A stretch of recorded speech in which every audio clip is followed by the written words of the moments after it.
Anneliese Michel was a young woman from Klingenberg, Germany. Born in 1952, she was raised in a devout Catholic family. Anneliese was known for her piety and kindness. She was a bright student. She had a loving family. But all of that would soon be overshadowed. A darkness was creeping into Anneliese's life.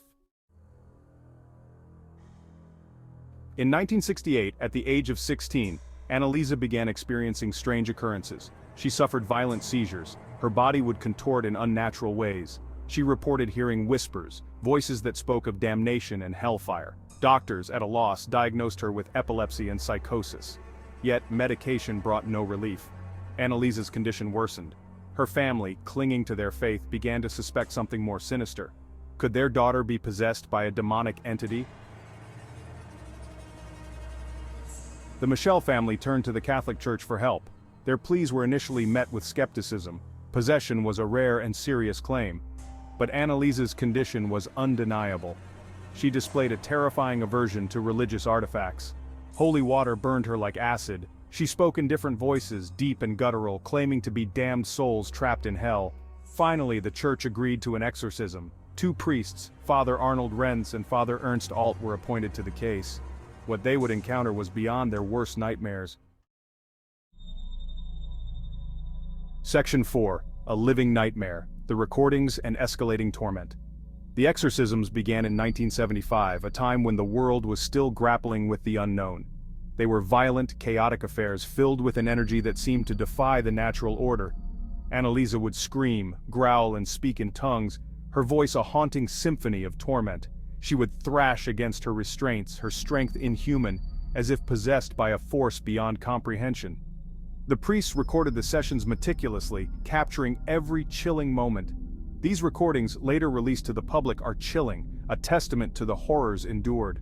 Anneliese's voice morphs between different entities, each more disturbing than the last. They taunt the priests, their words dripping with malice. They threaten damnation. They reveal intimate details of the priests' lives, things only evil could know, deepening the terror. The exorcisms continued for months, each session more harrowing than the last. Anneliese's suffering intensified, her ordeal becoming a relentless nightmare. Section 5. Deliverance or Damnation, The Final Days. As 1976 dawned, Anneliese's physical state was deteriorating rapidly. She was emaciated from constant self-inflicted wounds and severe malnutrition. She refused food and water, claiming the demons inside her prevented it. Despite the horrors she endured, Anneliese remained devout. She believed she was chosen by God to suffer for the sins of others. She found solace in prayer. But her body was failing. The line between faith and fanaticism had blurred. Section 6. The Price of Faith, Death and Its Aftermath. On July 1, 1976, Anneliese Michel died. She was only 23 years old, a young life cut tragically short. The official cause of death was severe dehydration and malnutrition, a result of prolonged suffering. Her death sparked outrage and controversy, igniting a firestorm of public debate. Some believed she was denied proper medical treatment, a failure of the healthcare system. Others claimed the church had failed her, that faith had been misplaced. Anneliese's parents and the priests involved were charged with negligent homicide, a rare and shocking legal battle. The case became an international sensation, capturing the world's attention and sparking widespread media coverage. It forced the world to confront the chilling possibility of demonic possession, a concept both terrifying and fascinating. But it also raised uncomfortable questions about the limits of faith and the dangers of religious extremism, challenging deeply held beliefs. The case of Anneliese Michel remains a haunting reminder of the complex interplay between faith, medicine, and the human psyche. It serves as a cautionary tale, urging us to reflect on the true cost of unwavering belief and the responsibilities that come with it.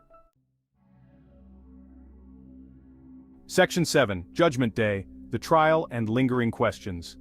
The trial of Anneliese Michel's parents and the 2 priests was highly publicized. The courtroom was packed with journalists, curious onlookers, and those who had followed Anneliese's tragic story from the beginning. The prosecution argued that Anneliese's death was preventable. They presented evidence suggesting that medical intervention could have saved her life, emphasizing the negligence of those who chose exorcism over medical treatment. They claimed that her extreme religious beliefs, coupled with the priest's methods, had led to her demise. The prosecution painted a picture of a young woman caught in a web of fanaticism and misguided faith. The defense argued that Anneliese was possessed. They brought in experts on exorcism and religious phenomena to support their claims, insisting that the priests and parents were acting in her best interest. They claimed they were simply trying to help her. The defense portrayed the parents and priests as compassionate individuals who believed they were fighting a battle against dark forces. In the end, the jury found the parents and priests guilty of negligent homicide. The verdict was met with mixed reactions, some feeling justice was served, while others believed the defendants were unfairly punished. They were given suspended sentences and probation. The judge acknowledged the complexity of the case, balancing the need for accountability with the recognition of the defendants' intentions. The case of Anneliese Michel remains a haunting reminder of the power of belief. Her story is a tragic example of how deeply held convictions can lead to devastating consequences. It is a story of faith and fanaticism, of good intentions gone wrong, and the enduring mystery of the unknown. The line between devotion and delusion is often thin and perilous. Even today, her story continues to fascinate and terrify. It raises questions about the nature of mental illness, the role of religion, and the limits of human understanding. It is a stark warning of the darkness that can lurk beneath the surface of our world.